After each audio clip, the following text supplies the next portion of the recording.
You're probably aware as much as I am that it's getting warmer outside, and you know what that means. It's barbecue season.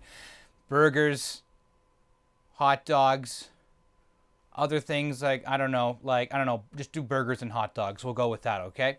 So, burgers are not really the kind of thing that you can cook indoors. I mean, you can use the George Foreman grill or a similar electronic griddle. Hot dogs, on the other hand, are a bit of a, they're not difficult. I mean, when you have a processed tube of meat, you can boil it, you can microwave it, you can fry it if you want in a pan, and of course there's the old-fashioned way of just kind of turning on the gas grill, sticking a fork over with the hot dog and cooking it that way if you're just that desperate.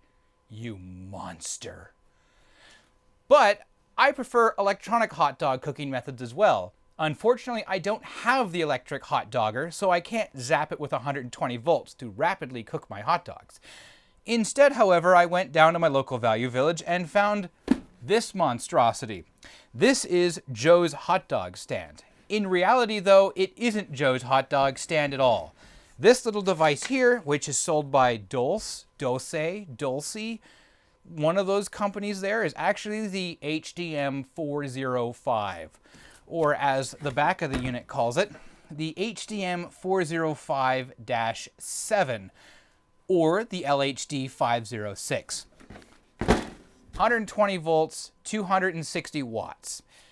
Plastic, plastic, plastic. It is incredibly cheap in design. What is the manual? One page, front.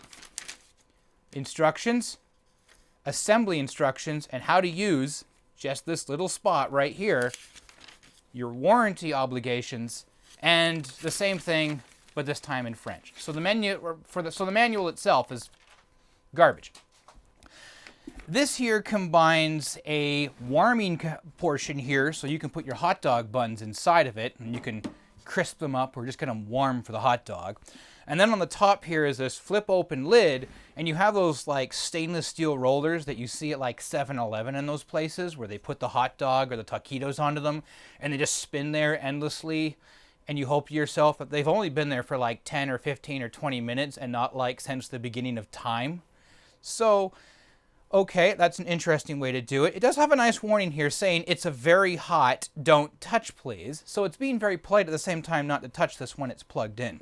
We do have some controls that are available on the front of it. We have what looks like a power switch for the rotation. So that would just be the rollers that are on top here. As well as I have a light to indicate when it's rotating, a light to indicate when it's heating, and I have a timer here for up to 15 minutes. Supposedly, you can put frozen hot dogs on here. There is, however, a little bit of a caveat when it comes to putting hot dogs on here, I've discovered. If you think you can get away with using those cheap, like 2 dozen hot dog packs or something like that, the small little hot dogs, no, those will fall straight through the rollers. You need to get the premium brand hot dogs. And not just any premium brand hot dogs either, because as it turns out, too big and it actually won't physically fit on here. So it's a little bit ridiculous. There's also some really weird design considerations to this, which also don't make a whole hell of a lot of sense, and also just a poor use of materials altogether. My first complaint here, this being a second-hand unit, does give me a good idea of initial problems that are prevalent in here. And you can get these, like, I think I've seen these in like big box stores. I know that I've seen it on the shopping channel.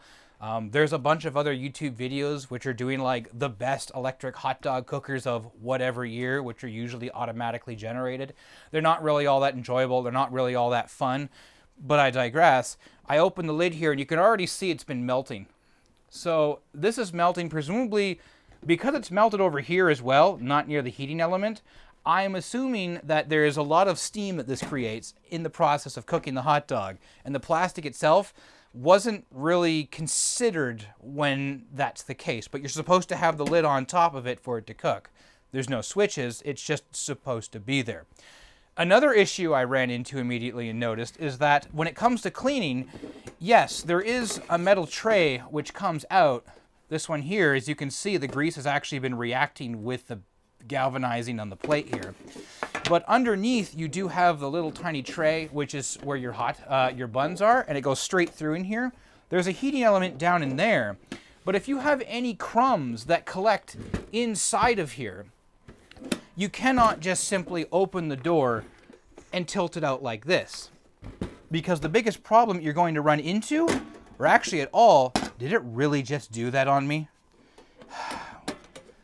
Other than that spring mechanism there just falling apart on me, is that if this leans forward at all the crumbs are going to fall forwards and they fall down. And there's actually a gap right here, which allows all those crumbs to fall in underneath the machine.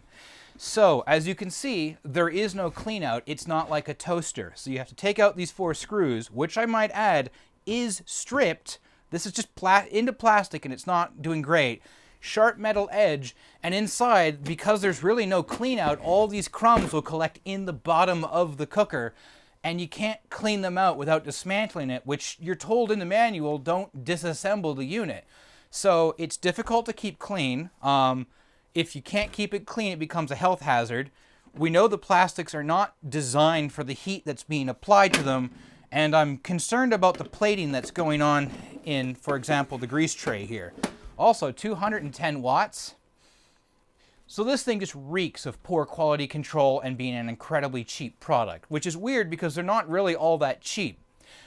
However, I think the proof in the pudding is in the eating. We don't have any hot dogs in here. So if you will give me a moment, I will go get some hot dogs and we're going to try and cook some on here.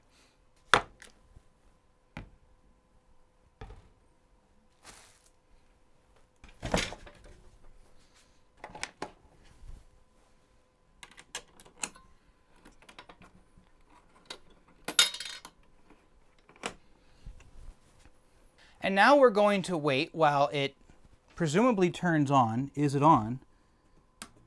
Now it's on, and I can hear it rotating and humming. So I'm going to have to give this thing a couple of minutes to warm up, and then we're going to put the hot dogs onto it.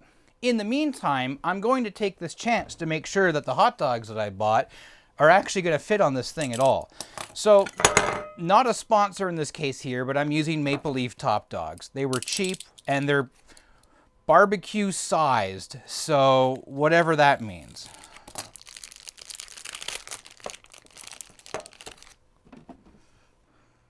So yes, those will fit. Okay, I'll be right back here in a moment and we will see if we can put some hot dogs on. Why is this not getting hot? Where did I put that manual? Oh, okay. Okay, so what it wants you to actually do here is that we were 90% of the way there. It wants you to open it up, put the hot dogs on it, 3, 4, and then it wants you to set the time. Okay. And as I do that, the heat light turns on. So I'm going to put that up to like, sure, 10 minutes. Okay. So I can close that. I'm going to let that heat up. And I think I'm going to heat up my hot dog buns as well. Okay, so the manual just had this sticking straight out like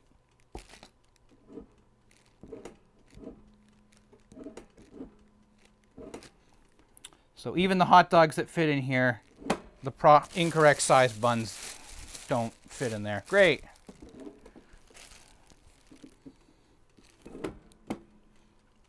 Close enough. And I only have 2. Cool, 2 hot dogs. All right, we'll be back again in a couple minutes here once this is done cooking, and I'll give you my final opinions on it as I have a hot dog. And our time is up, and as we can see, the heater light has turned off because I heard a ding and we've run out of time. So how do the hot dogs look? Okay, they actually look kind of... yeah, they look all right, actually. Now, it's worth pointing out here, check out the steam pattern here. And again, where most of this melting is happening seems to be like the point in which all of this is venting off. So that's why that melted. I don't like that at all. All right, fine. So how are the buns? Pull that out. They're actually not bad. Oh, how do I get the other one out of there? Of course. And of course I ripped the bun. All right, fair enough. So, kind of crusty. Yeah, the bottom is pretty stale now. Okay, sure, whatever. We'll make our choice of condiments here. I put the mustard on underneath because I'm some sort of maniac. You get the idea. Can I never do this with mustard without making a mess? We will take that, put one in. Let's do this both ways.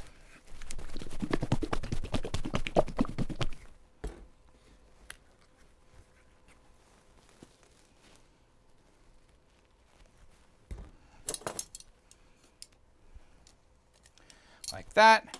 Now normally I would say I have 2 more here and I could leave it on there to stay warm, but remember, as long as the timer is counted down, that's not staying hot, so that's actually going to cool off on me. Oh well, whatever. I still have myself my hot dogs.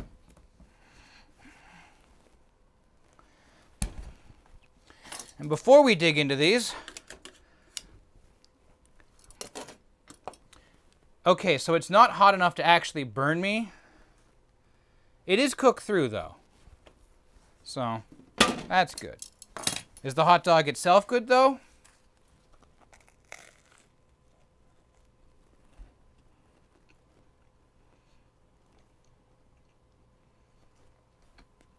Tastes like a hot dog. What do you expect? Anyways, I'm going to finish this off here and then, I'll finish this off here, put these ones into the fridge, and I'll probably find an appropriate place for this thing. But that's all for this video. And until next time, have a good one.